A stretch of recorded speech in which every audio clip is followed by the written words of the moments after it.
Hello. Hi, Angela. Thank you so much for having us. You're most welcome. Come What in. a beautiful home. What a great room. Perfect lighting. Okay. So what we're going to do is we're going to spend a bit of time to set everything up, and then we'll see you very soon. See you. Hi, my name is Natalie Chan, and this is Own Your Future, a show all about helping young people uncover truths about life and work. Join me as I invite some of my favorite people to talk about what is it that they do, lessons they've learned, and how is it that they're taking charge of their own lives. Make sure you subscribe to Own Your Future's new episode every week, or join us for our live stream chat. Find us on YouTube and podcast. Now, it's time to own your future and start living a happy and fulfilled life. Hi everyone! Hello. Welcome to Own Your Future. Today we have Angela Sujadi as our guest, and I'm so excited to have her because she was a social entrepreneur as she was studying in university, and now she works for one of the biggest consumer brand as a marketeer. Angela, welcome to Own Your Future. Thank you so much for being here. And thank you so much for having me. So right now we're in Singapore, Yes. and we're actually in your brother's room. So I think this is quite a nice setup. We've been doing this for a little bit now, just trying to Yes. put all the different angles there. And what I am really interested in having you on is because I first of all want to share the story of how we met.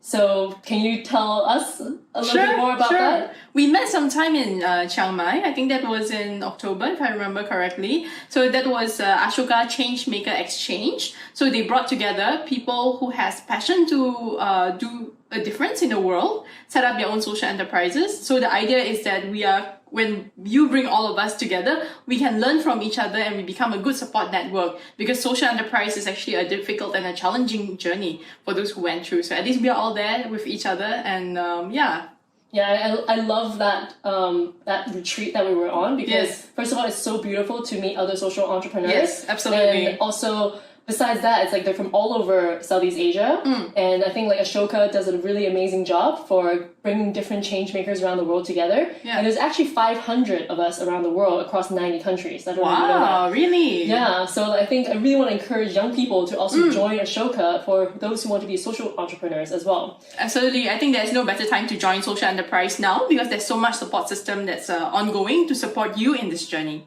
Totally. So on the social entrepreneur journey, I would like to ask you a little bit more about your journey as a social entrepreneur. What is it that you did in university that you can tell us a little bit more about? Sure. So actually, I went through a few overseas community service. It's a one-off projects in Cambodia, in China. And I think that was the point when I was asking myself, I'm in Indonesian. Why do I not come back to Indonesia and try to help my own fellow people? Because I understand the language, I could do something more for them. So one of the ideas, after looking through so many great ideas around the world, we realized that in India and Africa, they actually brought solar powered lamps. So let me just show you a bit.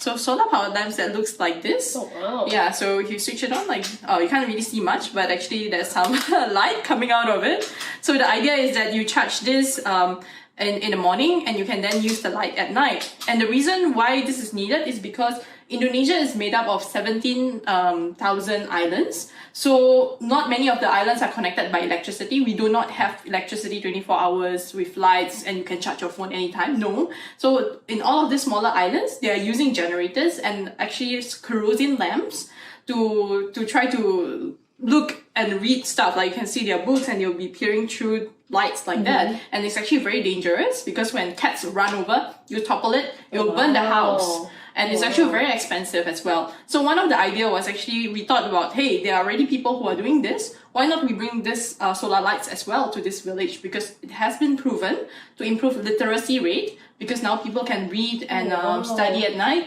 It improves productivity. People can weave, can do some work, cook at night as well.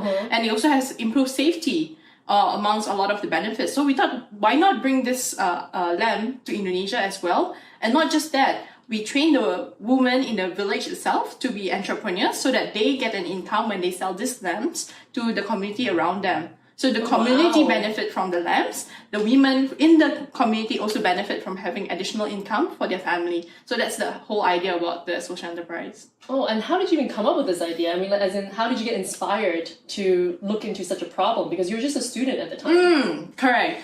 So I guess one of the things that we did was actually try to research what are all the good things that has been doing around the world. And we actually had 10 ideas. From 10 ideas, we shortlisted three ideas shortlisted to one in a very mechanical way. And then that's when we actually encountered, we read about the papers that has been proven to this, and we said, why not try this? Because I think this is something that works. But even then, it's not so simple, because where do you find this island? From where? So then you start gathering similar-minded people, Indonesians, even non-Indonesians as well in our team, to see, do you have contacts elsewhere that may require such lightings? And that's when we actually did surveys in actually a few islands to find out where is actually a good location for us to pilot. And we found this place, which is about 2 hours away from Singapore, where we can actually we can routinely go there to do monitoring and program there. So it was quite a long,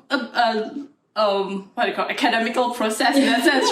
It wasn't like an idea brilliantly and then you just do it, because in Singapore, everything is, we do not see those settings, you do not see those problems in our eyes. So that's how we actually started looking at what are the ideas outside. Yeah.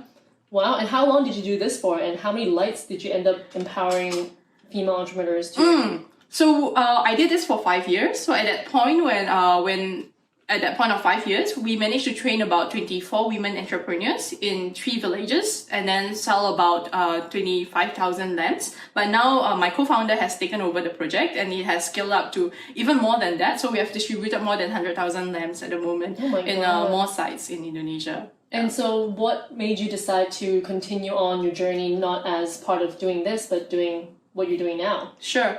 So one of the things I realized by being a social entrepreneur is that I realized so many people are passionate about making a difference in the world, doing something good. I genuinely believe people are naturally kind people. Yes. But at the same time, I also have seen a lot of non-profits are not run efficiently. They are not financially sustainable. They lack scalability. And I think that there are a lot of skills there that I could actually try to learn in corporate, because corporate, you have to be profitable, you have to make sure you're efficient, you have to make sure you recruit the best people. So then the question is, how could I bring the best of corporate? And then hopefully maybe one day if I come back to social enterprise, I could bring these skills with me and then implement that to a social enterprise and then scale up to make it a lot bigger. Okay, so tell us a little bit about what you're doing now, because I think the reason why I want you to be on the show is because what you do is so important and so timely for the current situation that the world is facing, which is the coronavirus outbreak. So tell us a little bit more about that. Sure. So I think the fortunate thing is that I managed to find a good company that has very social-centric at their heart of the company. So we call it Unilever Sustainable Living Plan. So the idea is that the company also needs to make a difference in the world in many ways through your products. For example, making sure it's nutritious, making sure, for example, the soaps that we create is something that is useful to prevent illnesses, for example. And then also cutting down our environmental resources, reducing plastic. So we are actually a very, very socially responsible company. And I think that's when I had actually the privilege to work with Lifebuoy. So Lifebuoy is actually a soap company. So let me just show you a bit of the product. So we have hand wash. We also have a... That's totally kind of going out of stock. Yes, right? Yes, correct. Hot commodity product right now. Absolutely. Yes. So hand sanitizers, and we even have a jacket where you can hang it on your bags as well. So what Lifebuoy does, we actually are more than 100 years old brand. We started in UK, in London, when there was a cholera disease outbreak that many people died at that point of time. So the William Lever, who founded this, actually said that I want to create a soap that can actually prevent all of these illnesses, and then he founded Lifebuoy.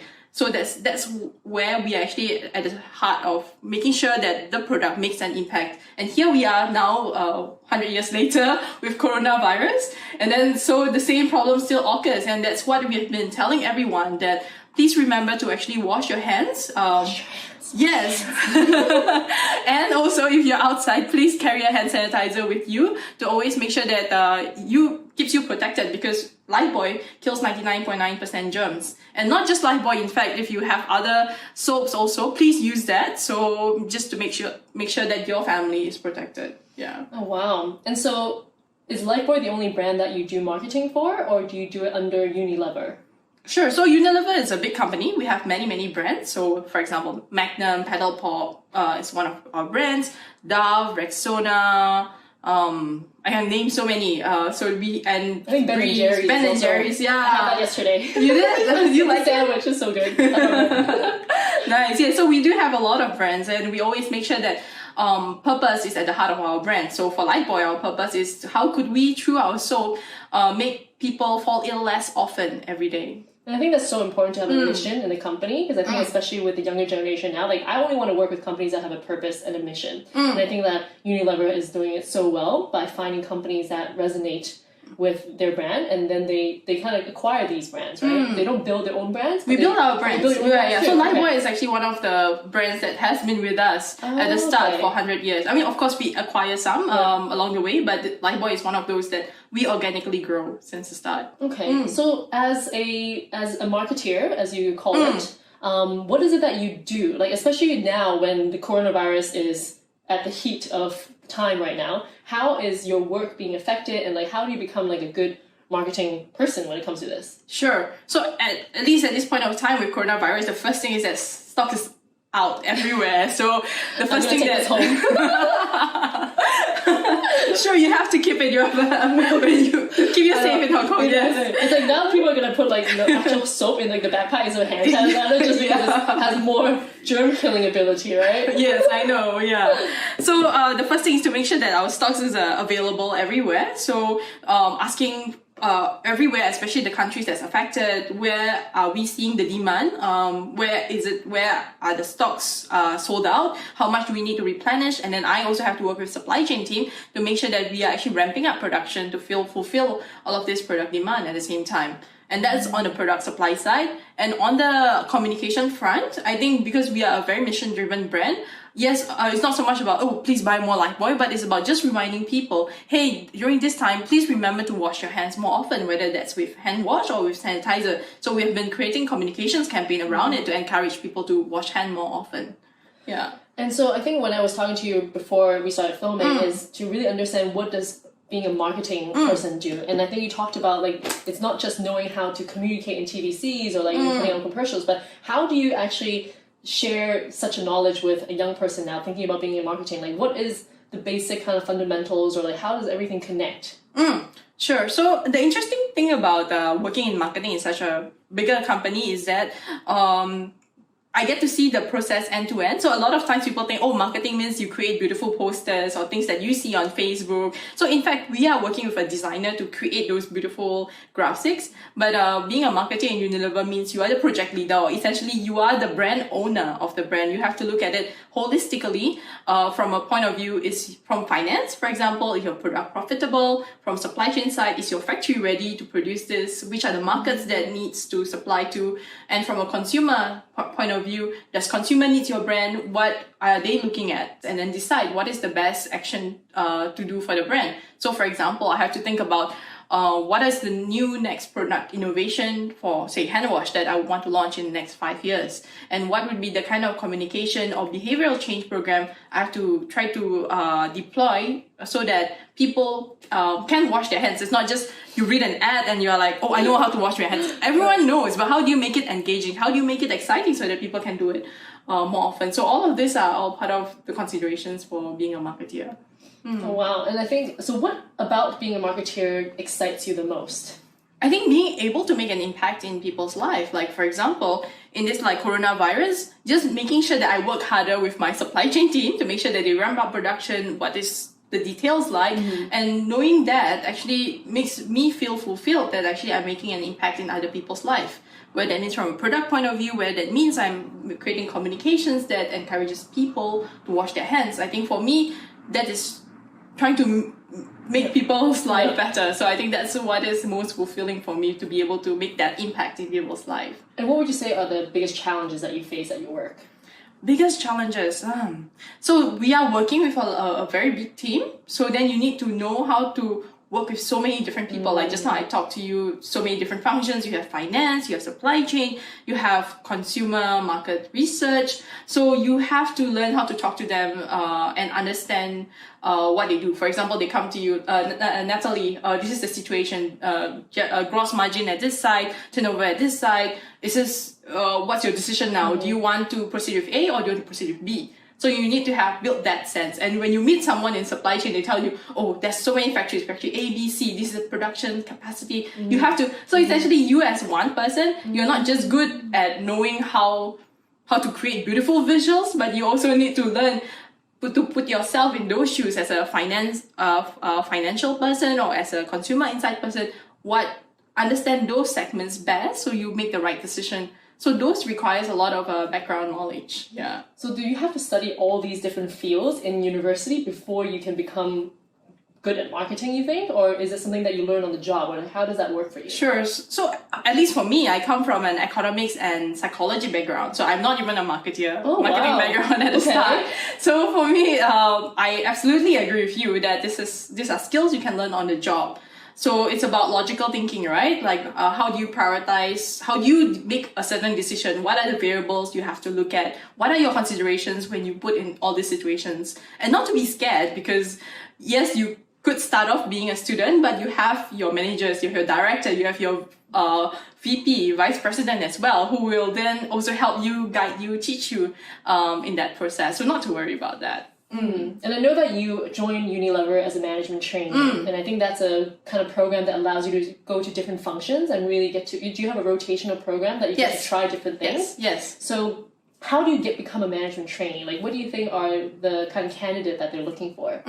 So the first thing is that definitely go to www.unilever.com. So check it out. So check out what are all the different opportunities. So we do have different functions. So marketing is one function, supply chain another function, finance, human resources also another function. So you are free to choose which one you want to apply for. So for me, being in marketing, it sounds like this one thing, but there's so many things within marketing itself also. So for example, every 9 months I'll be rotated. I started my first 9 months in a sales distributor stint in Indonesia. So I have to work with salesmen to make sure that I go to every shops and supermarket and all the retails to make sure that our products are well distributed. What's the problem? Making sure that you turnover hit the growth number every week. So that's very sales driven. And that's also part of marketing rotation that I do. And then you are also with the local marketing team to make sure that how do you then deploy a concept that's given by your global team, like a big campaign, and how do you translate that into a local concept. And then after you move to a global role, then where you have to not just look at day-to-day on launching a marketing campaign, but how do you look at a bigger strategy, like across Southeast Asia, across global, across South Asia, for example, everywhere. How could you do cross-learnings between all of these different countries and then plan a strategy forward? So you learn different things in all of these different roles. Wow, and how can a student today who's like, okay, I want to become a marketing professional in the future, what can they do now to start preparing themselves for that? I think for me, because marketing, I believe you can learn on the job, right? So I think the first you have to, what I realize people always don't remember is to focus on consumers. So we have to be consumer first. What does consumer needs? Just observe around you. What are the pain points you feel in your life, your parents feel in their life, or your friends feel in their life, and start picking up all of these cues. And then from there, you start having a bit more ownership about, okay, they are feeling this problem. So what can you do? What can I do about it? You know, it's that a lot of times when we meet our friends, we complain a lot. We give we feedback a lot about things like, oh, why is the waitress so slow when it comes to the restaurant? Why? Then the question, then you ask yourself, so what can you do in this situation? Could you have delivered an app that actually help in this process? Like just having that problem-solving kind of mentality and approach. I think because that is one view to look into it. Because I think for us, we start with consumer first as well. What does consumer likes? What are the pain points that they feel, and what is it that our product can do? So I think that's the kind of just being aware, observe more, think about it own that problem and see if you can find a solution. Yeah, and it's kind of going along with the trend of like personalization, Yes. right? It's like really, it's no longer like a one size fits all type of methodology, but it's really like who is that person and how can I personalize to the need of that person. Correct. I think that's very fascinating. And so with all this that you're sharing about marketing, what did you learn in school that actually was transferable to your work life? Like what were some things that are more tangible in terms of skills? Oh, maths. Maths is very important. Yes, guys, get your maths right.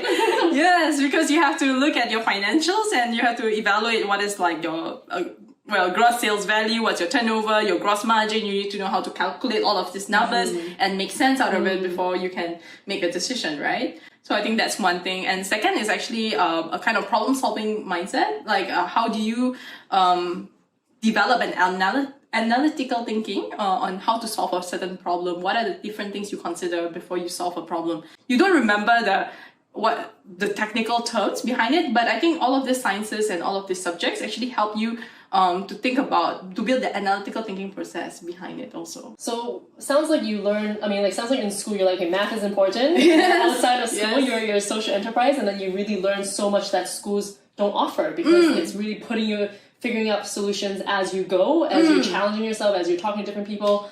That's a very powerful learning experience. And can that be translated? Because not everybody's going to start their own social enterprise. So how else do you think people can gain that type of knowledge and that kind of skill? I think I think there's so much. I don't know about Hong Kong, but in Singapore they call it co-curricular activities outside school. So try to explore your interests and then pursue that, because I think sometimes through sports, through music, through arts, you learn so much, and it's the similar thing as well. For example, if you want to play a musical instrument, it takes time for you to build up the skills, right? That's the kind of resilience that you have to build. It's a kind of value that is there for you to learn, and you can then apply that value in so many things in your life.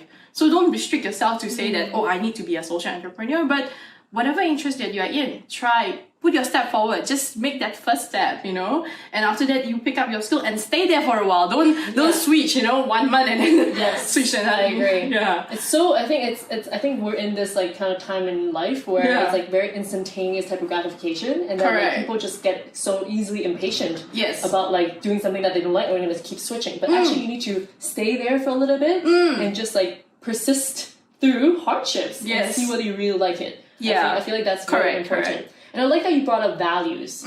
So, because I also care a lot about values in terms of like, the work that I do, in terms of the way that I live life. Like, what are the values that you live by? What are the 3 values that you live by? Sure.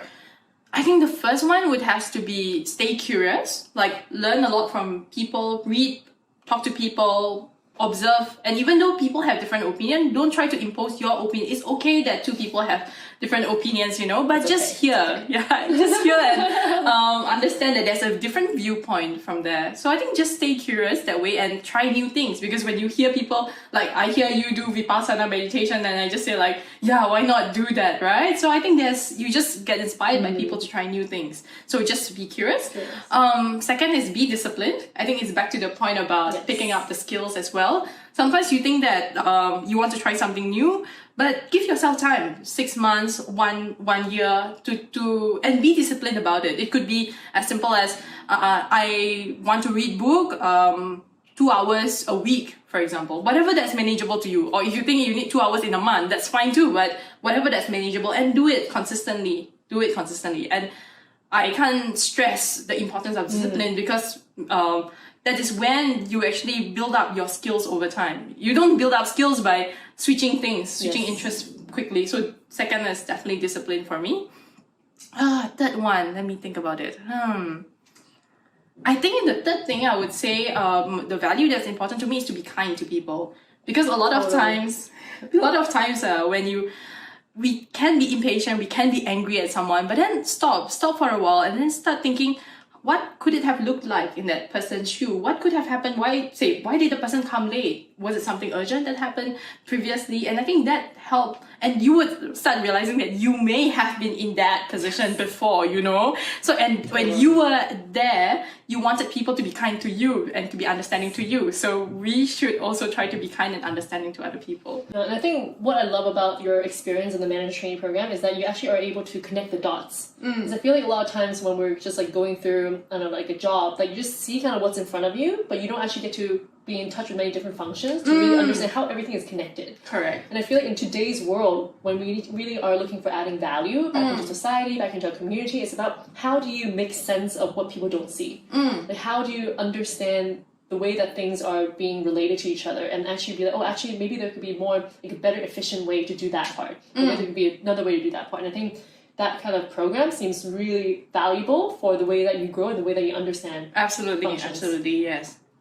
Oh, wow. Okay. So then when it comes to like, say students today, because I know I talk to a lot of young people and like a lot of them were like, you know, I don't want to work for a company because I feel like I'll lose, you know, my freedom or my autonomy, or like they feel like, you know, I'm being under control. Like how do you address, like do you feel that way when you're in corporate, or like how does that feel? So actually I would say that's why you should join Unilever. Unilever is a great company. Yes, because I actually feel that Unilever gives me a lot of flexibility. We have this thing called work from home. Oh. So for example, instead of say for example, I am more comfortable planning out the things on my own. I need that space and freedom to think about things. I want to work at home. Or like you could be a mom, right? And then you have to take care of your kids at a point of time and who are sick. You could be working from home, and as long as you fulfill your work, then that's fine. We are accountable by our deliverables, like what we are asked to do, right?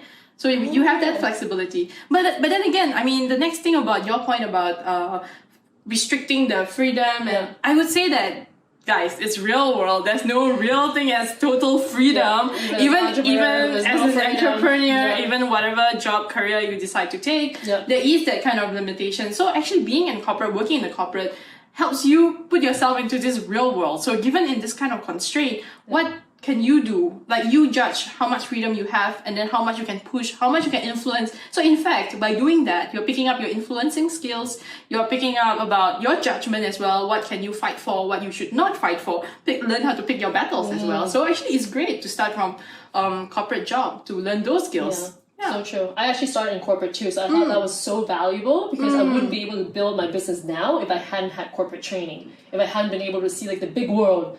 You know, before I started like kind of my own business, it was super valuable. So I completely agree with that. Okay.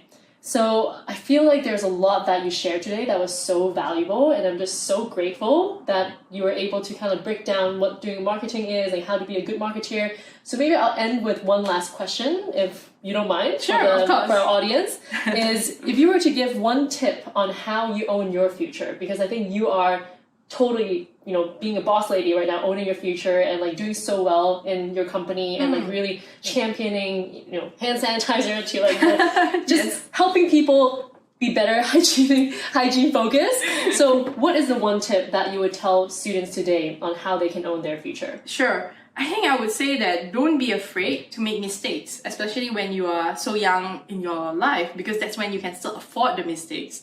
When you're a lot older, the mistakes tend to be a lot more expensive. So true. So make the mistakes now. So for me, just try out. Like, you know, I guess in the Asian culture, I always feel like you should not be failing at something. Failing means it's no good. You have to always try to be successful, get your 100 marks, whatever, excel in everything. But I would say like whatever interest that you have, try it out. And I think for me, I fell in love with social enterprise because I tried it out and I knew I love that and that's what I'm in for. But I would not have known it until I have that first step. So I would definitely encourage the first step is try different things and then find out what you really love, find out what is your passion, and then work towards your passion. It sounds simple, but I just have to try to keep doing that, you know. And for me, it was straightforward. I tried social enterprise, I love it, and I found it, and that's it. But I know some people take small steps to find their path. So first do that, and then after that, pursue your passion. Yeah. Amazing, Angela. Thank you so much for being part of this. This has been so great, and I'm so honored to have you here. So thank you for being thank part you so of much Future. for such a great host. Thank you. Thank you. All right, so I think that's the wrap, and I hope you guys learned a little bit more about what being a marketing professional do in a big company. And like, if you have anything that you would like to know more, how can people reach you? Is there a way that people or students can get in touch with you if they have questions? Sure. They could add me on LinkedIn. My name, Angela Sujadi, Sujadi, or they could email me as well. We could put the email maybe in the bio. So yeah, I'm happy to reach out to them. Amazing. Yeah. Thank you so much, and hope you enjoy. Thank you. See you.